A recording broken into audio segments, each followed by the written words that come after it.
Je vais vous lire mon 48e texte consacré à Clinchamp dont je n'ai pas encore le titre.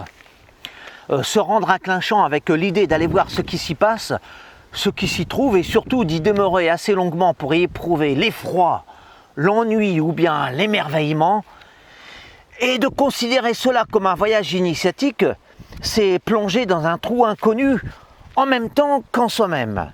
Une exploration intérieure palpitante ou bien mortelle. Mais aussi une aventure dans les obscurités et lumières insoupçonnées d'un quotidien aussi glorieux que misérable.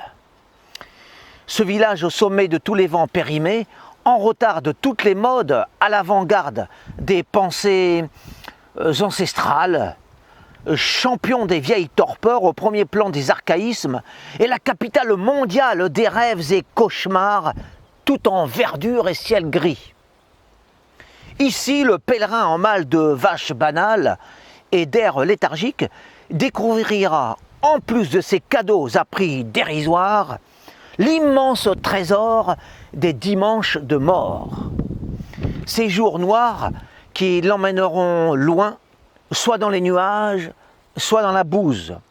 Et sous ses pieds, s'il a un peu de chance, tout en marchant, il reconnaîtra la terre promise, ignorée du reste du monde, où se posent les sabots des gens heureux, aussi pesants que des enclumes, avec leur cœur léger, leur vie simple, leur regard comblé.